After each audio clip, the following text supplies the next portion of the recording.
I'm Rachel Lang. Welcome to my channel. Welcome back to my show. I am a professional astrologer and I am here to inspire you, to excite you, to motivate you to learn more about yourself, about others, and about the world so that you can live your ultimate potential. And today is a very special episode because I am doing a series on the rising sign. This is the sign that is rising over the east at the time of your birth. And the rising sign is an important point in the chart because it's like the framework for everything else. It's like your own personal front door, the first aspect of you that people encounter when they first meet you. It expresses a lot of the physical characteristics, the general personality traits that we emit to the world or that people first encounter when they're meeting us. There's a whole episode just about this placement in your chart, so I recommend that you go back and check that out. We are taking each rising sign one at a time and going in depth. So Aries, this is your episode. If you have an Aries rising, or if you know someone, love someone who has an Aries rising, this episode is for you. Aries is the first sign of the zodiac. And when Aries is on the ascendant, you see this expressed in the person who wants to be number one. Aries rising is bold, daring, adventurous. It's the natural pioneer, the one who steps into uncharted territory, courage, blazing a trail for others to follow. There's often a strong desire to defend, to fight the good fight, and to make life a little bit easier for those who come after. We have to think about Aries as being the sign of the warrior. If we think about the rising sign being that first line of defense, that boundary of protection that our physical body has, it's the physical armor that we put up to protect ourselves when we go out into the world.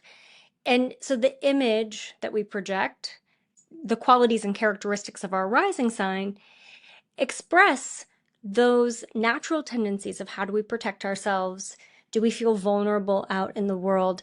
And someone with an Aries rising is going to come into this world feeling like I am here to protect myself, to protect others. I am not afraid to exercise my boundaries. And even if you're an Aries rising and you've had an experience of the world not feeling safe, or you not feeling safe in the world, there's still this natural tendency to want to protect yourself. And some of that has to do with the planet that is the ruler, the governor of Aries, which is Mars. Mars is the warrior planet. And Mars is pure energy. It's action, it's drive. And so someone with an Aries rising is going to need a lot of physical activity. And if you don't move in some way, then that energy backs up. And it can lead to frustration, irritation. It can get your temper flared. Mars is the planet that we see emphasized in athletes, dancers, soldiers, leaders. Aries rising people carry a really strong life force. It's a dynamic presence. And yeah, sometimes it can be on the defensive. Sometimes they can take on challenges and be more competitive. Sometimes they can be prone to aggression if they feel provoked or if they feel like they're not being heard or understood. An Aries rising person is going to thrive on challenges. They love standing up as the hero in a crisis. They also love the thrill of adventure and the conquest. But tact and diplomacy aren't always their strong skills. And this is all nuanced based on what sign Mars is in and what house Mars is in the chart, also the sun sign, the moon sign. So we're speaking in general terms, but those placements of Mars are going to color and influence the experience of that Aries rising. There's a real sense of ambition with an Aries rising. And often Aries risings can be really direct. When they see something they want, then they're not afraid to go for it. And Aries is one of our cardinal signs. Cardinal signs are here to initiate things, not always to stay still or stay committed. And so sometimes someone with an Aries rising can go headfirst into a relationship or a job or a new experience and realize, oh, this isn't quite what I thought it was going to be. And there can be a change.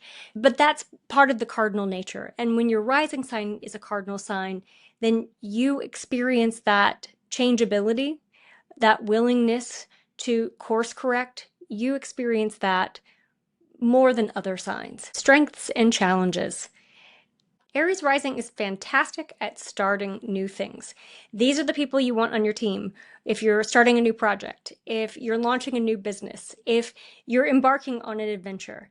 But keep in mind that you might have to be the one, if you're not the Aries rising, you might have to be the one who is sticking in there, boots on the ground, getting it finished. And if you are an Aries rising, don't put too much pressure on yourself to stand still if you feel stuck.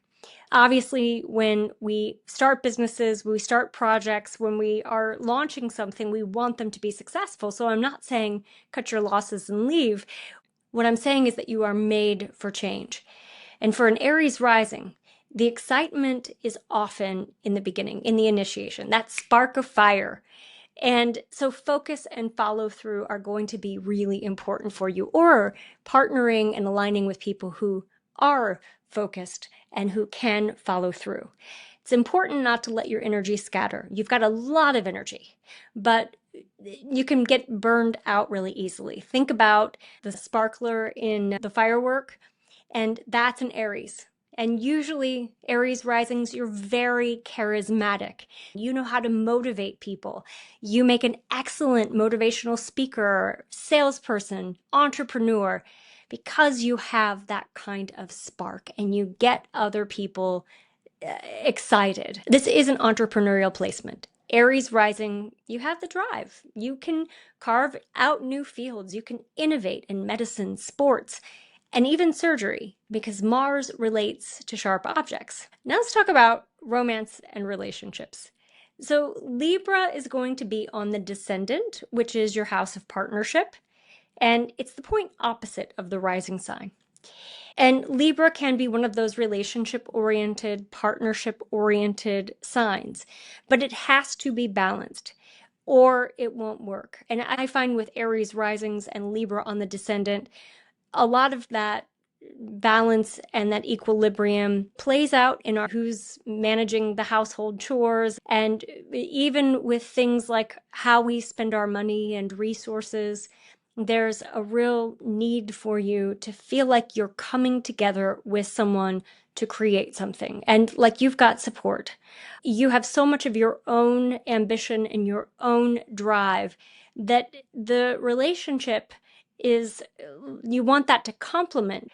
And sometimes, because the Aries is the sign of the self, and that is your rising sign, you might appear to your partner to be more self-directed. Or you might have some criticisms about not compromising or not checking in with your partner. And so it's important to consider those aspects of your personality as well. One thing that can happen for Aries rising is that you can idealize your partner. You're drawn to people who bring balance, who bring grace, who bring diplomacy. And you carry that Mars prominent energy. And so you want your partner to carry that Venus energy, which is about relating. It's about holding space for the relationship. It's about creating opportunities for connection with other people in a social circle, also in the partnership, someone who can plan a good date night. You're really looking for a partner who can balance you out. And I have to say that Aries risings are romantic, sweep you off your feet kind of romance, because there's a desire to pursue someone and to attract and magnetize a love. Sometimes it can be overwhelming if someone's not used to receiving all that attention, but it's intoxicating. And so there's a real magnetic pull that you have. The ascendant relates to how we come into the world. And for an Aries rising, that birth experience can be a struggle. Not all the time, not across the board, but I hear it often that it's like you come out with your fists up, you feel like you have to fight to survive. And so that colors your whole experience. So you have a difficult birth process, or you're born into an environment where you have to fight your way out. And so this rising sign often carries that warrior imprint from the very beginning. And so you might be more decisive, energetic, physically dynamic. Also, Mars governs metals. And so you might be drawn to building, welding, working with tools. Your body is meant to move. And so it's not uncommon to have a career path where you're working with your hands or you're not sitting in front of a desk. Now let's talk about the houses for Aries rising. We're going to start with the second house. The second house are our finances. It's our money, our values around money, how we like to spend it, and how we earn it. It's also our own sense of self-worth. And your second house is governed by Taurus, which is associated with the planet Venus. And this is a lovely placement for your second house because Venus is the planet of money. It's the planet of security. There is a real strong desire for you to want to earn and want to spend both of those things because Venus is really about experiencing all the pleasure of that's available in life. It's about relishing the experience of being in a human body on this beautiful planet. And so you might have a tendency to spend your money on beautiful things, pleasurable things, beautiful people, and surrounding yourself with beauty. And you take a lot of pride in what you earn and your ability to have the good life. Also, there's a real value in art, gourmet food, theater, music. There's a love of luxury. So those really nice luxury handbags, luxury clothes, you're going to think of things more in terms of quality than quantity. There's also value too in having security. Taurus is a fixed sign. It's an earth sign. So there's a real practicality to your finances. Your third house is governed by Gemini, and Mercury is the planet associated with Gemini. The third house is the house of communication. It's the house of how we express our ideas. Our education, early life education, falls within the third house. So do our siblings and our neighbors. It's the local community. And it's also travel. So it's how we get from one place to another. Do we enjoy a road trip? And so all of those things fall within the third house. And yours is governed by Gemini, and Mercury is the planet associated with Gemini. And so this makes you a natural conversationalist. You're a fact collector. And sometimes you can be a restless learner. And you have just an insatiable curiosity. And so you want to learn new things. And you might be more of a generalist than someone who's going to go really deep with one subject matter. Now, that is going to be nuanced depending on what sign and house your Mercury is in. Aries rising is curious. You want new experiences. You love a road trip. You love writing and expressing your ideas, collecting experiences through travel. Also, there's a sense that you're social with your local community. And so having those connections with neighbors, with people that you can call up at a moment's notice and say, let's go out to dinner, if you have a strong Mercury. So if your Mercury is dignified, if your Mercury is in a favorable aspect with Jupiter or Venus or the sun or moon, then that adds to that possibility. if your Mercury is challenged, if you have some tough aspects with Saturn or Mars, then you might have conflicts with neighbors, you might have conflicts with siblings, but those relationships, you can talk through things, and that's going to be a way of mediating any challenges that occur in those areas of your life. Now we go to the fourth house. The fourth house is your home. It's your family of origin. It's how you nurture others. It's how you want to be nurtured. And it's also real estate. And it's the roots. So where you draw nourishment and where you go for nurturance. Your fourth house is ruled by Cancer.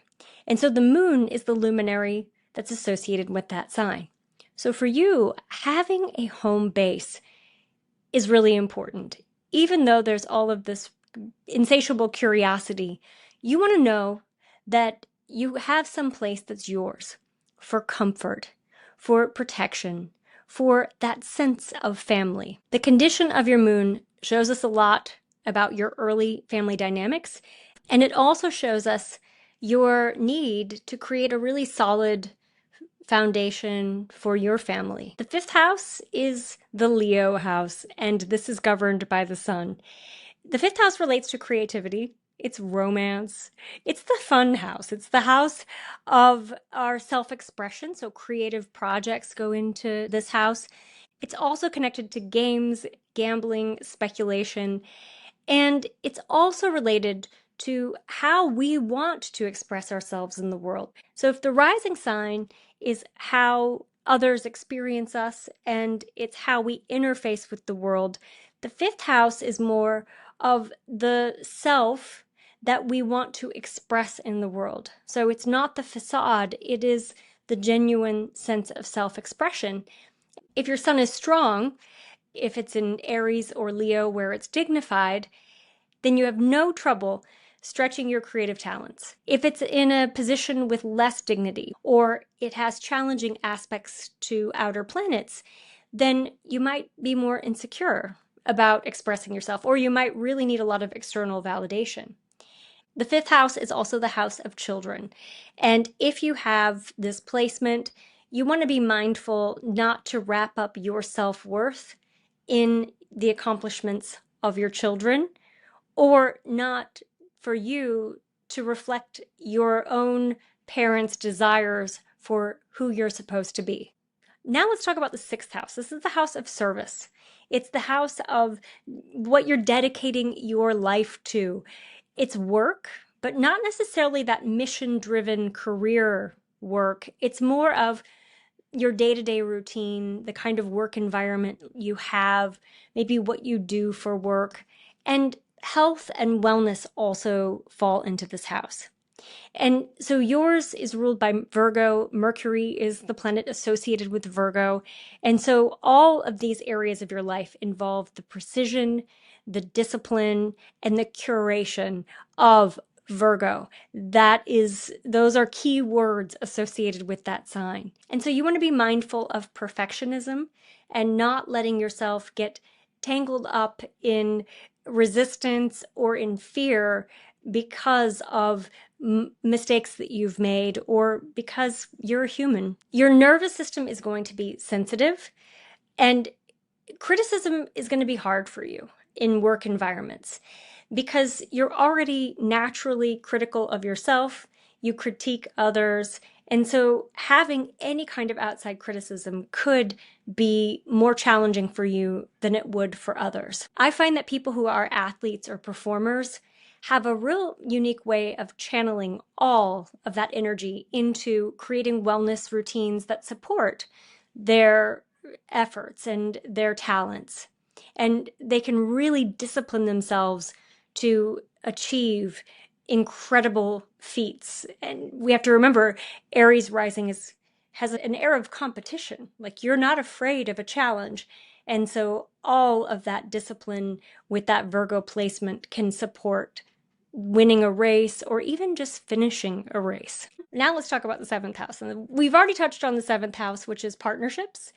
Seventh house can also be your adversaries, your competitors. And so as an Aries rising, you might have a natural sense of competition with others. and that can bleed into relationships depending on where Venus is in your chart. In general, you are going to look for someone who's got peace, who's charming, who's a nice balance for you. Your partners help you balance your Mars energy. You might want your partners to be very peaceful, not to challenge you or be competitive. That is so much of your innate tendency that you want the opposite in a partner. And for this reason, I find that people with Aries rising can attract a love who is very understanding, very patient, very compassionate, who is always looking for the way that they can mediate a challenge instead of going headfirst into it. Now let's talk about the eighth house. And this is Scorpio's house. And so it's connected to Mars, which is the traditional ruler of Scorpio, but also Pluto has an influence there too. The eighth house relates to deep personal transformation, psychology. It's the occult sciences and things that are buried beneath the surface. It's also the house that relates to death and rebirth. And it's one of our financial houses. It's the house that relates to our shared resources. So our partner's income, any inheritance, taxes, debt, all of those things fall within the eighth house.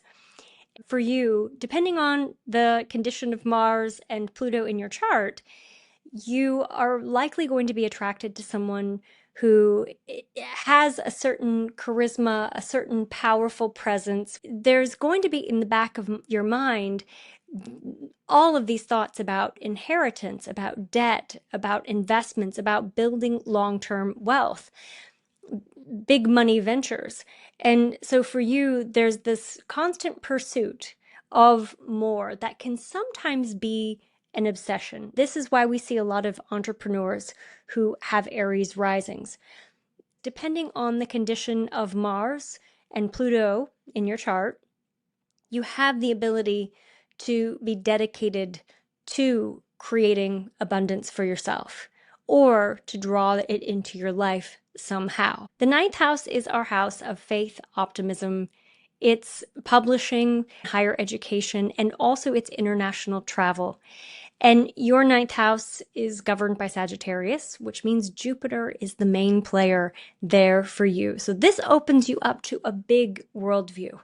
The desire to explore, to learn, to have no limits in terms of how high you can go, how far you can go. And this also complements that Aries rising tendency of having an insatiable curiosity, wanting to have adventures, wanting to explore. For you, spirituality is not something that you want to rein in. You have other signs, other rising signs need a more disciplined, dedicated practice. For you, just being in nature can be really spiritual. Traveling, exploring new worlds, studying, taking classes, these can all be ways of inspiring faith. Also, opportunities might open up for you abroad.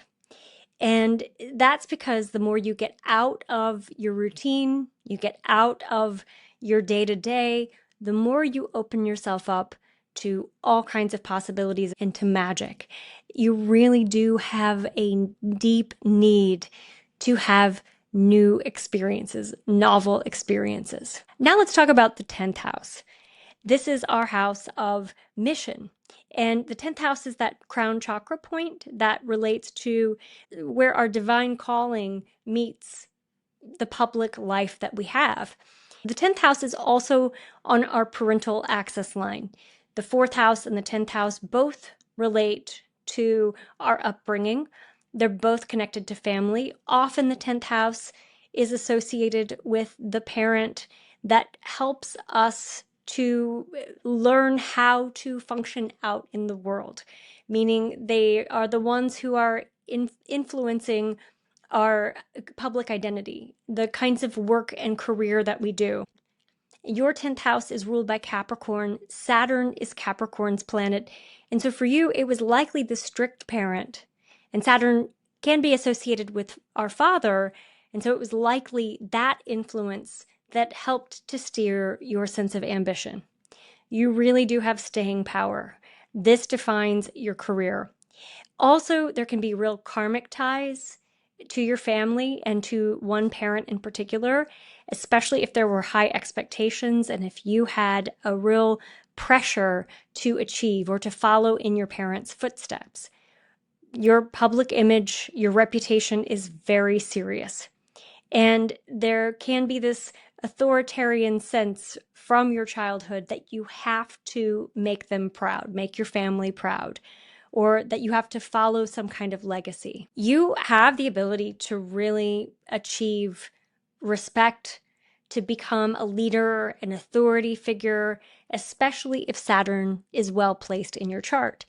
If Saturn's more challenged, you might struggle with rejection, or you might really wrestle with criticism, and that can slow down the path. But the good news is that Capricorn's symbol, the sea goat, keeps climbing and climbing. So you have the ability to achieve your goals. The 11th house represents our friendships, it's our community, it's our vision for the future. It's also that humanitarian aspect of our charts.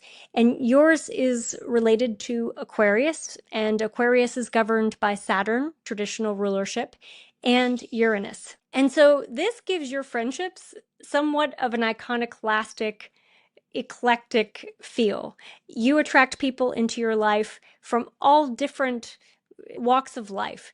And so you might have friends who are in different circles.